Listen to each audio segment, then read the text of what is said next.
don't make me sing. No, we don't, no. You ready? We're rolling anytime you're ready. Okay.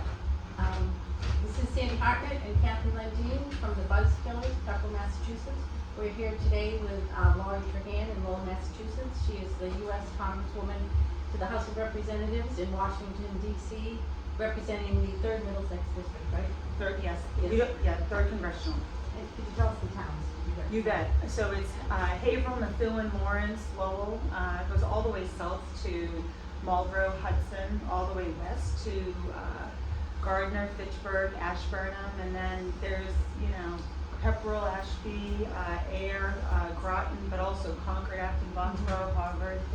Yeah, 37 cities and towns. No, I thought you would have that picture of you on the steps of the Capitol with Nancy Pelosi and all the women. That was nice. I know, picture. where is that Yeah, photo? that would be in here. I think I have a copy of that in my office. How did you feel that day when you were standing there? There's nothing quite like being part of a record number of women taking office. It gives you a lot of respect for women who did it and who did not do it with those numbers. I mean, there were thousands of women who ran last year. We now have 131 members serving in Congress, the most in our country's history. But, just in this district alone, Edith Nourse Rogers, I mean, she wasn't accompanied by many women, and even Congresswoman Nikki Songish was the first woman to represent Massachusetts in 10 years. So it's, in many respects, it was much easier to do it this year or last year than it has been for other women, but it feels like progress. It is progress. Let me just give us a little introduction and start off with what is a pragmatic progressive? It's a good question. So I guess I've always been very progressive in my views, right? When I think about how we need to transform our healthcare system, what we need to do to keep our communities safe. I think the pragmatic part is I also understand the constraints in our system. And our system, some of those constraints are there by design, right? It's a very deliberative body of government that I decided to run and work in. But then also the political context is always a constraint. So I don't like to be for something or to talk about something without talking about what's achievable. So you went to Congress. Now, who assigns the committees you're on? That is a great question. Ultimately, I think there's a few factors that go into it. Your delegation, so the Massachusetts delegation helps lobby for the committees that you want to be on. But leadership ultimately doles out committee assignments. And we were probably the first 6 weeks, heads down, really focused on getting the 2 committees that we wanted. I knew I wanted to be on armed services, and I wanted to be on education and labor. But I was told throughout that process, you're only going to get on one of them. Don't get your hopes up. If it's armed services, forget ed and labor. And but we're pretty scrappy. Right? We're on both. Yeah. And I think we're one of the few freshmen to get on both of our committees. So yeah. Excellent. Excellent. So what is some of the legislation you've been, you wrote it down, right, to organize? Yeah, so ed and labor has broad jurisdiction. We certainly deal with everything from raising the minimum wage to paycheck fairness, so equal pay for equal work. But then a whole bunch of educational issues. We're going to mark up the higher ed authorization, so we're going to deal with college affordability, the transparency of financial aid letters and awards. We obviously deal with early childhood care, everything K through 12, school lunch programs, and then our community colleges are vocational and technical schools, which is something I talked a ton about on the campaign trail, making sure we're properly funding those. So yeah, we're about to talk about decreasing the cost of prescription drugs, and that'll actually go through our committee. We just did the Older American Authorization Act, that goes to that committee. So that one has really broad jurisdiction. The armed services is more defense, things that would logically fall, making sure we are investing in the capabilities to protect our country, to protect our war fighters, make sure we're safe from a cybersecurity attack, all of that good stuff. So are you fine with the money that Trump has given for the wall instead of the, No. To the defense department? No, no, absolutely not. In fact, one of the things that, that's one of the things that we thought about when we were in the markup for the National Defense Authorization Act is that none of these funds can be diverted to the wall. And those programmatic expenses, they're authorized for a certain thing. We rely on that. We, some of the military construction projects, for example, they could be at Hanscom Air Force Base, but certainly those are intended to keep our servicemen and women protected. And when those are diverted for things like the wall, we're going to put those restrictions in place. you did visit the wall. So, I did. yeah.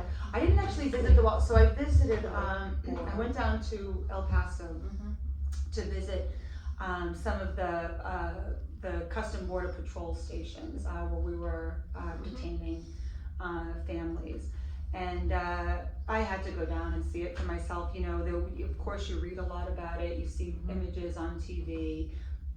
But I've got daughters, they're 9 and 5. I mean, those are heart-wrenching images to see, the family separation and the inhumanity that we were greeting people who were basically just seeking asylum in our country. So I did. I went down to go see it for myself, and as a result, I think I went with a lot of other members, and a lot of legislation came out of that visit in terms of accountability measures for CPB, in terms of making sure that we're getting resources and basic hygiene and medical screenings in place for people who present themselves at our border. I actually introduced legislation, it's called the Migrant Death Accountability Act, so that if somebody does die in our custody, alarm bells go off, right? And Congress is notified, we hold a hearing automatically, so yeah, there's a lot of work still to be done though. Right, so do you think the borders should be open, or should there be some kind of control? Oh, of course we need a secure border. I mean, look, at the end of the day, we're a country of laws, right? I mean, and we need to protect our country. The issue that we have right now is we're not coming to the table on things that are really affecting our country, like immigration reform, right? Right now, I we haven't don't. seen any legislation. We haven't done anything like The that. only thing I see is legislation stopping Trump, stop the troops, stop the wall, stop the detention centers. There's nothing. And this problem, it's so broad. I mean, it's not like one piece in terms of a wall is going to fix those problems. It's not like changing the way we issue H-1B visas is going. I mean, we need to have a comprehensive discussion around. But that doesn't seem to be going on. No, it's not. Why is it so hard to work together? I mean, 50% of the country is Republican, 50% is Democrat. So that means you can't have your way and the Republicans can't have their way. You have to come together and compromise. Yeah, And no. work for the people. You bet. Look, last year when I was running for the state and I was kind of applying for the job, there were some things that I felt they were my own hypothesis, but I felt like they were true. Like the country works best when sensible. My hypothesis is that like the country runs best when sensible Republicans are working with sensible Democrats to get things done, right? And like we have far more in common than we do have different.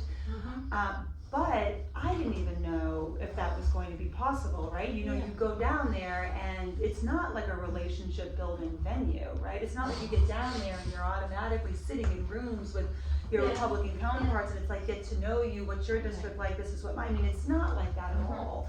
You have to be very scrappy and very proactive about researching other members' districts to figure out what you have in common with your own and what people talked about on their campaign. So I guess I will say we have worked with a lot of Republicans. I worked on a retirement savings bill with Mike Kelly from Pennsylvania. I working on a water infrastructure bill with Darren LaHood from Illinois. We're working on a bill to make financial aid letters more standardized. so I guess the good news is it can happen.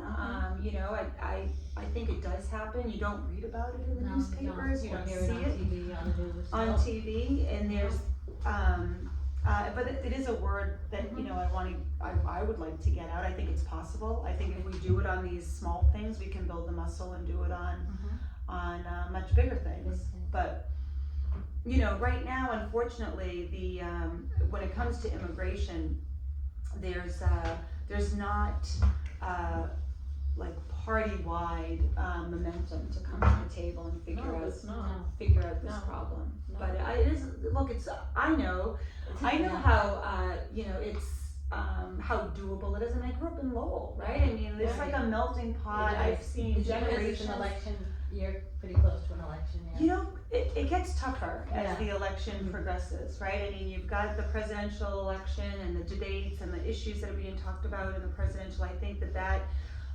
one, it's a distraction. People are starting to think about next year rather than thinking about what we can accomplish this year. And then two, you know, it kind of gets people thinking like, oh, well, you're a Democrat, you must be for this, rather than the pragmatic side of me. Actually, for a first year kind of legislature, you've done quite well. Thank you. Yeah, you should, why don't you talk about like HUD, you've got 4 million plus below, Yeah. your biotech grants, I mean, for a first year, I mean, you've Yeah, been that is busy. true. Yes, we are busy. Yeah.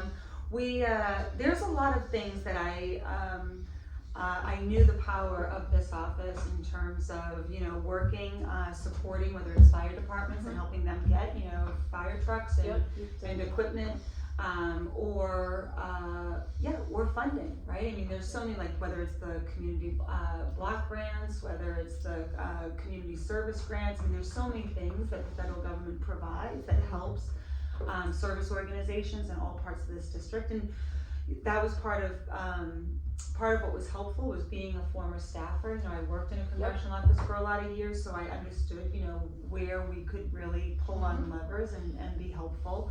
But then another part of it was, you know, I think way back, one shift that you maybe saw this year, we talk a lot about the diversity of this freshman class and, you know, the number of women certainly, but you know, whether it's racial, ethnic, faith, diverse class, and it looks more like the country, and that's a great thing. What never gets talked about or rarely gets talked about is the socioeconomic diversity, right? I mean, like my dad was a union iron worker. My mother had multiple part-time jobs. And there's a lot of people who grew up like me who just got elected to this Congress, which is, it kind of changes the conversation, right? And you're like, you know, it's not like folks who were born and bred and sort of to this, you know, like you're gonna launch a political career, you're gonna be a senator someday. I mean, that's not what my colleagues ran for, right? They put down their lives. Some of them were successful businesses, some of them were serving our country, and they said, we're gonna go fight for getting things done and breaking the gridlock. So I think that momentum, I kind of feel every day we've been able to accomplish a lot of You things. did run a successful business though. I did. Yeah. What, told other people how to make their businesses successful. They didn't always listen and you to me. ran a successful business, that's good. Yeah, you know, I had great partners. So when I started the business, it was with 2 other women from Harvard Business School, and they were very smart, and they had a body of research that helped, you know, get companies to sort of embrace trade-offs, which is, you know, a key to differentiation. Anyway, we kind of came up with frameworks and methodologies to make that more applicable to more companies. We got to work with a lot of the big Fortune 500 companies, and so it's always nice to be part of something, especially something that is, you know, starts at zero when you bring it to a growth phase, because it gives you a lot of confidence of in terms of what's possible and what you can do and where you can have an impact. So That's excellent, congratulations. thank So you. have you been involved in the budget process yet? Have you in on the 2019 budget? So we just did the FY20, Okay. and we did all of our appropriations before the end of June. The House has passed. The Senate is starting their process. Because talking about the economy is doing pretty well. I mean, unemployment's low. There must be a lot of tax revenue coming into the treasury. Yeah. Is the budget balanced? Well, our tax receipts are low because of the tax cut, right? Okay. And I think one of the things that we're experiencing is because of the tax cut, our revenue is down. And so you talk about this deficit that is looming. There's only a couple ways to get at that problem, right? You either cut cost or you raise revenue. So, but I think one thing, to the point about the economy, there's no question we are in this booming economy. We've got record unemployment rate. I mean, Lawrence, which used to have like 12, 13% unemployment, they're at like 5%.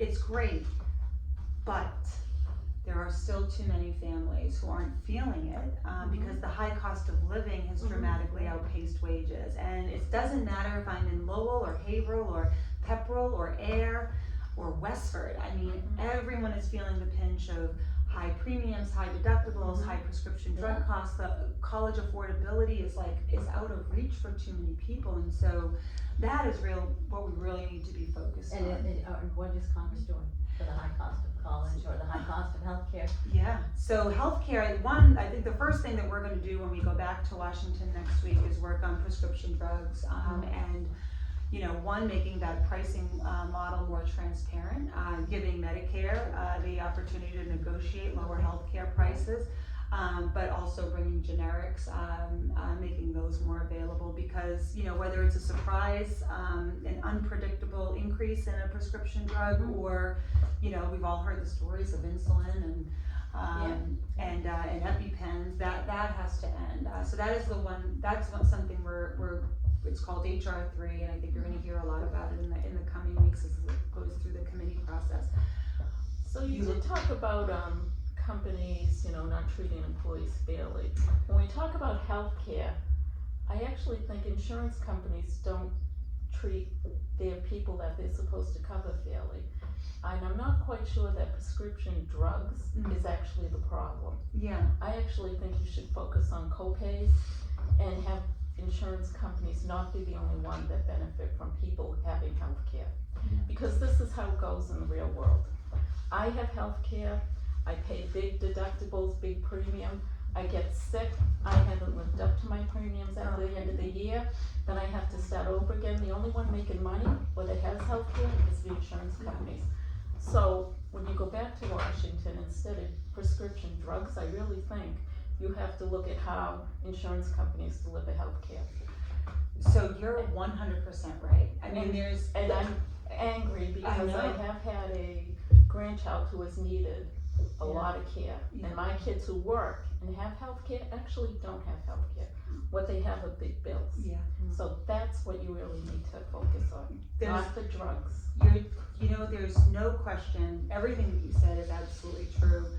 I think the reason why we're focused on the prescription drugs is because that's the only place right now where there's bipartisan support. Well, I think it's probably an easier solution than taking on the insurance companies. Well, I don't think it's so much taking on the insurance companies. Right now, we've passed a lot of legislation in the House. We passed 233 bills in the House of Representatives just in the short time I've been there, 10 months. None of them have been taken up by the Senate counterpart. And so when we're thinking about what can we do right now to help lower the cost, we know right now the Republicans aren't going to come to the table to reform health care, because Bernie Sanders isn't going to come to the table because he just got free health care for his heart attack. We don't get that out here. That's we pay for Bernie Sanders. Right. How is that fair? Well, let me first say that. Sorry. No. That's fine. I will say our healthcare system is broken, right? And there's a lot of people and there's a lot of proposals. It's playing out on the debate stage on the presidential, and there's also like a ton of bills, right, to just reconfigure our healthcare system so that people can afford it and so that more people have it. We're fighting that fight. I mean, I'm for everything from Medicare for all to a public option to whatever it will take to just extend healthcare to more people. But I just want to be, it's important to hear this. Right. While we're doing that, while we're debating the best system to change our system and make it more affordable and make it universal, Republicans are trying to take healthcare away from people with pre-existing conditions in the Texas court. Now, my father has MS, right? It was a great day when we had the Affordable Care Act passed because my father no longer had to live in fear that his prescription, that his health care would be taken away. But that fight's not over, right? I mean, we're literally in litigation right now trying to make sure that those 20 million people can actually keep their health care. But the Affordable Care Act is still intact. People still are covered by pre-existing conditions. It is in effect because the House has is protecting. So people aren't covered Is for pre-existing conditions. Right now, what the Republicans are trying to do in Texas, and a Texas court system, is take that last important pillar of the ACA away. I mean, that should trouble everyone. I mean, we're thinking about how are we going to make healthcare universal, and literally our counterparts on the other side of the aisle, they're trying to take it away. And I just think that not enough people understand, right? I mean, I couldn't agree with you more, right? Our healthcare system, even the one we're defending right now, still, it's broken. People can't afford it. The high deductible plans cause people not even to go seek healthcare. Yeah, the other side of healthcare is the money isn't actually used appropriately. Well, the Journal of American Medicine just came out with that study that said 25% of all healthcare dollars Yes, is wasted. It is wasted. So, I mean, it's Congresswoman looking at that. Well, not only is it wasted. I mean, that's a lot of money. VA, Medicare, and Medicaid, all those tax dollars. Absolutely. I will say that, so when you think about the pragmatic progressive, I look at it as short-term goals and long-term goals. Right now, on the short term, there's plenty of things that we can do to stabilize what we have, ACA, right? We could take administrative costs out of the system. We could stabilize the fund with using reinsurance to try to get those premiums down. We don't right now have the ability to get that passed through the Senate, but I do think we got to keep pushing on that, and then also keep talking about the big bold ideas for the future. And you're right. I mean, look, a lot of people ask me, is Medicare for all, is that doable? Is that achievable? Right? I mean, do people want to give up their private employer? Tax increase. That's the only way that could come. Isn't it? Medicare for all. You know, there are many plans right now being discussed on how to fund it. Yeah. And I like the idea right now that we're having conversations around how are we going to insure everybody. I'm not sure exactly where we're going to land. I'm not sure if it's going to be. Well, seeing the socialist countries that everybody seems to want to follow have finally found out that those systems are not sustainable. Right. And they're moving towards a more private kind of combination coverage. So Medicare for all is not going to work here, just like it didn't work in Finland or Sweden. They're moving towards the other side. So you have to stop with the Medicare for all and kind of find some sort of compromise. Yeah, I well, think, you have to but- pay, you're gonna pay for it with tax increases, or you're gonna pay your premiums. I mean, our healthcare is $28,000 a year, so No, if Medicare for all comes into being, I'm gonna have a $28,000 tax increase? I think this is the no, question. you're right. It's a debate that we're going to have to And I have. don't want a mean, $28,000 tax increase. Well, it doesn't sound like it's a debate. It No, sounds like the only way to that's fund it. kind of, say the Oh, Democrats no. get in, that you want to move to. It doesn't actually sound like you're going to debate it. No, well, no, that's actually not true at all. Okay. I mean, when I think about the bills right now that are on the House that have Democrats have introduced, they range from extending Medicare to 50, right? That's one proposal. One is offering a public option so that people can keep their private insurance, their employer-sponsored insurance, and then we offer a public option so that we can extend healthcare to more people. And then there's the Medicare for All plan, which is basically we are going to shift the cost curve, and we're going to. Well, I think some of the well, look, this is. I just don't believe in anything that can be free. I don't believe in free college, free healthcare, free. No, nothing is free. And you're absolutely right, there would have to be some tax associated with it. I think the trade-off that needs to be very discussable and very transparent is, what is your total healthcare bill today? And if you're already spending $28,000 in premiums, and then you consider all the out-of-pockets, let's just say that's $35,000, right?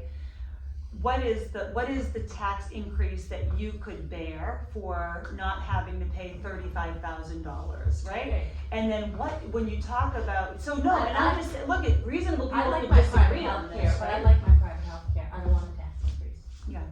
And I think, Where look, I I no, and that's Yeah. great. Look, a lot of people that I talk to, even at town meeting, a lot of people don't know that Medicare for All is giving up the insurance that Mhm. they have. They don't know. No. So this No, is they just, this is absolutely a debate worth having, right? A Mhm. discussion where everyone understands like what's, At stake. what's at stake. And, Yeah. and I think, I like the fact that we've got these bold, ideas that people kind of can vet and react to. But when I say that there's like the political context is the constraint, that's Right. absolutely true. I mean, It is. I'll use the analogy, Nancy Pelosi is probably one of the most progressive Democrats in our country, right? I mean, she used to carry the single payer placard while she was pushing her stroller with her children. The Affordable Care Act was the best she could do, right? I mean, of course she wanted like a single payer Yeah. system at one point, but then when she realized, okay, I've got to talk to the payers, I've got to talk to the hospital, I've got to talk to Republicans, I've got to talk to the Right. insurance company. ACA was the best vehicle to get more people insured at an affordable rate. That all bears, that bears out, I think, as you kind of go through this process. So do I like the fact that there are bold ideas on the table? Absolutely. Do I think that the political context is gonna frame where we land? It always does. Yeah, so speaking of Nancy Pelosi, she seems to be having a little trouble with her party. I mean, they're pushing impeachment, they're not pushing anything else. Yeah. That's the whole, everyone's saying off. You Why know, is that? I think that, I don't think this is getting reported accurately. I get frustrated when I see that we're the party of impeachment. Right, yeah. Because, one, you don't know what you're going to inherit when you land in Washington. Nobody runs to impeach the president. I mean, it's not something that you're enthusiastic about or you want to see happen, right? You get dealt your cards and you have to play them. Right. We have passed 233 bills in this first session. It's record breaking in terms of productivity, and that doesn't really get reported. I mean, everything from raising the minimum wage, the Equality Act, background checks, paycheck fairness. Violence against women, reauthorization, net neutrality, all of those things. We've been hard at work just passing bills. So I think that she gets a bad rap. I actually do. The media's gonna report what they're going to report. A lot of people like to call Democrats like we're moving in a too progressive a direction or we're becoming socialist, and that's outrageous. People don't understand that the gravity of our party right now, we won 44 Democratic seats in true districts by less than 2% in some cases. You say that's outrageous, but every presidential candidate is running far left. No, I don't. You don't think so? Bernie No. Sanders, Elizabeth Warren. Oh, they're not far left. Look, I think She's supporting Liz Warren, so she knows Liz is.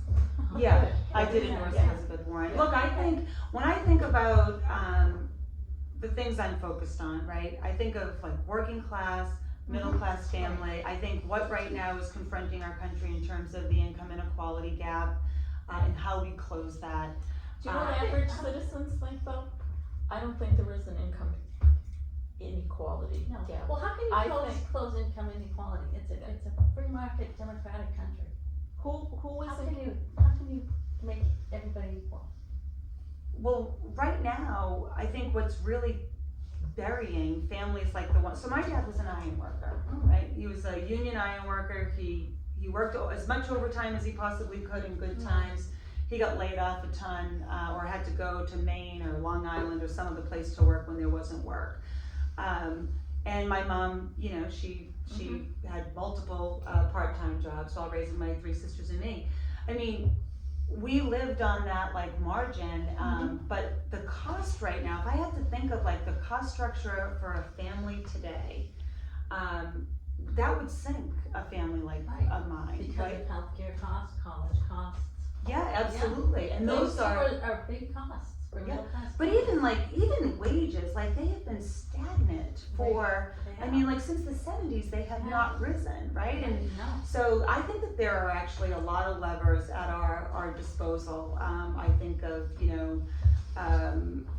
we could talk like decreasing the cost, making sure the kids who want to go to college have the ability to go to college, making more lanes open and accessible and frankly noble to kids who aren't going to pursue a college education, whether that's vocational training. But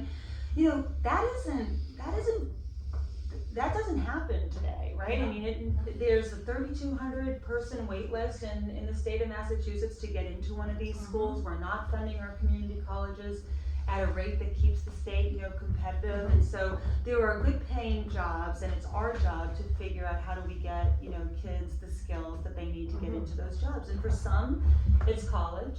But right now we've got 44 million Americans carrying $1.5 trillion in student debt. I mean, not every kid that I went to Lowell High School with was going off to college. So we got to give them access to good paying jobs. And so I think that there's so much more that we can do. Well, I think you're proving my point. Those 200 laws that you've passed, if you put that effort into the top priority ones, maybe we would be farther with healthcare, whatever, education. But instead, you guys are dealing with net neutrality, paycheck inequality.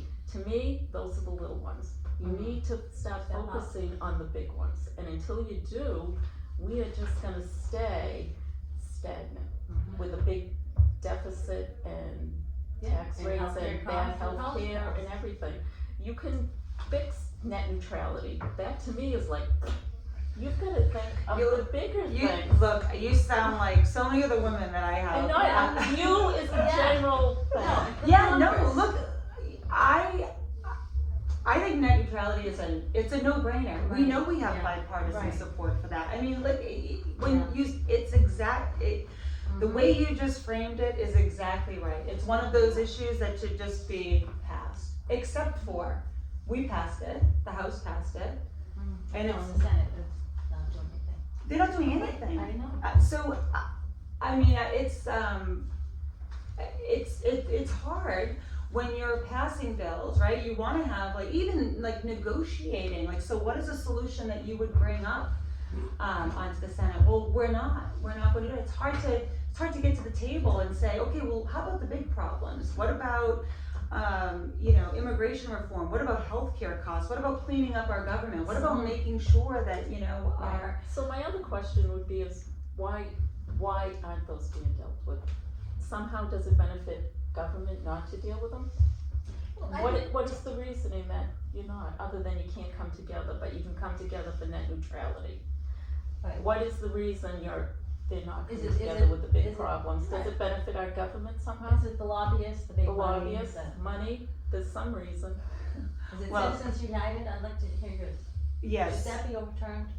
Oh, yes. Yeah, and are you working towards that? Yes, absolutely. So I don't know. I think that's the biggest problem down in Washington. Yes, it's It's a joke, I mean, come on. it. All right, so It's let's still in effect, is I don't understand. let's What are just you step doing? back. Hold on, step back. All right. So when I was a staffer, I was part of the original Campaign for Reform Act. Right. It took 4 Congresses for us to. I mean, we were the Shays, Meehan, McCain, Feingold. That was our bill.